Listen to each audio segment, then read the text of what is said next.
Hey you guys, happy Wednesday, and I hope you brought your thinking caps because today is officially Metaphor Wednesday. I found this in the book Crazy Love by Francis Chan, and if you have not read it, you need to because it is absolutely fantastic. And no matter how many times you read it, you're going to question how good of a Christian you really are, so it's definitely a good read because it always keeps you on your toes. This, in particular, is found in one of the chapters. I don't even remember which one, but it is my favorite metaphor ever, and this is actually literally keeping you on your toes. First question: how many of you run? If you run track, you run trails, you run on a treadmill, or you just run from your couch to your refrigerator because you're hungry, it's more like me, join the club. Okay, if you're the last option, close your eyes and imagine with me. You are running a marathon. You are out in the lead, you are ahead, you are by yourself. There is no one around you to catch you. You are approaching mile number 10. You are just a little less than halfway there, and you're starting to get a little hungry. This man on the side of the road is cheering everyone on, but he approaches you and starts running with you. He says, "Hey, try this pizza. I know you want some of this pizza. You've been running so hard. I think you want some of this pizza." And you're like, "Man, I like pizza. I am starving, by the way, because that banana I ate before I ran, that's not working anymore." So you're now faced with three options. You can either, one, stop running the race and you can eat some pizza with the guy. Two, you can ignore the guy, tell him to leave you alone because you have a race to win and continue running. Or you can, three, try to do both. You can try to keep running while wolfing down a pizza, which probably isn't going to work, and you know that, but it's an option nonetheless. And so you think about it for about 2 seconds and you realize you're starving and you want a pizza and your lead is just so big, Oh, I'm ahead of everybody else. I have time to eat this pizza. So you just stop and you just eat because that's the choice that everybody's going to make, right? I mean, it's pizza. Come on. Um, that's the problem, though. See that race you're running? That race is your life. The finish line of that race is Jesus in heaven. The man that caught up to you, that would be the devil. The pizza represents sin. See, the choice that all of us would pick is to stop running and eat the pizza, but that's because we think pizza is harmless. That's the thing about sin. Little things we always think are harmless, but they're sins nonetheless. A lie in God's book is the same as murder. All sins are weighed equal.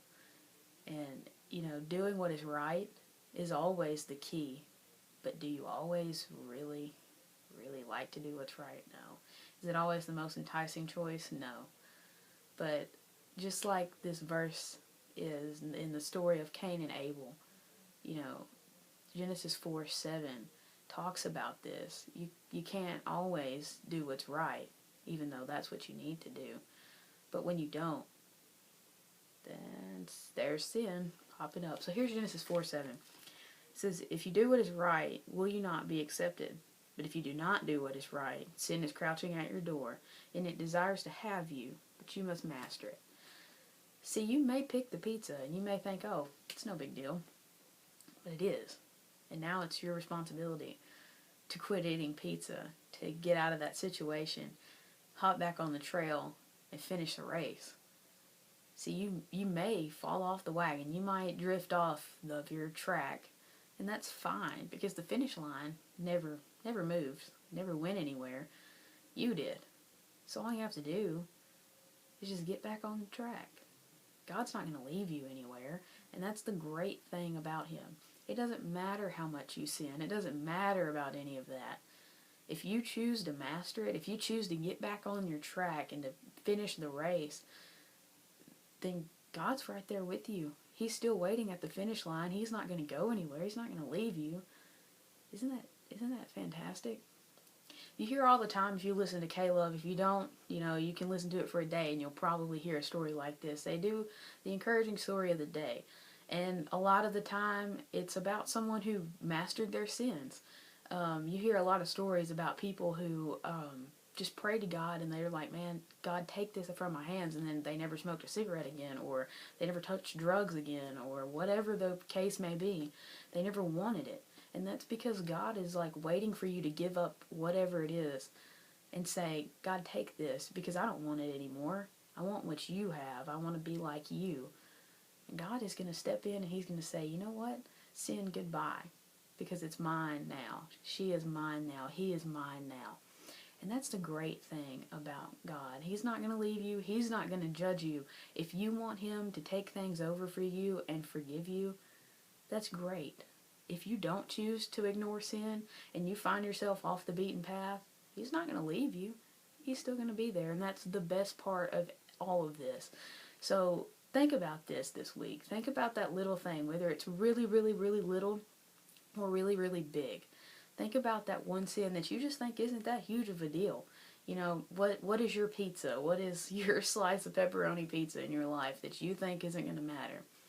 Just think about that and say, God, you know, help me out with this. I don't want to do this anymore. I want to continue my race towards you on the right path, not running with the dude with the pizza, because let's face it, unless you were the dude at the Oscars, pizza guys are kind of sketchy.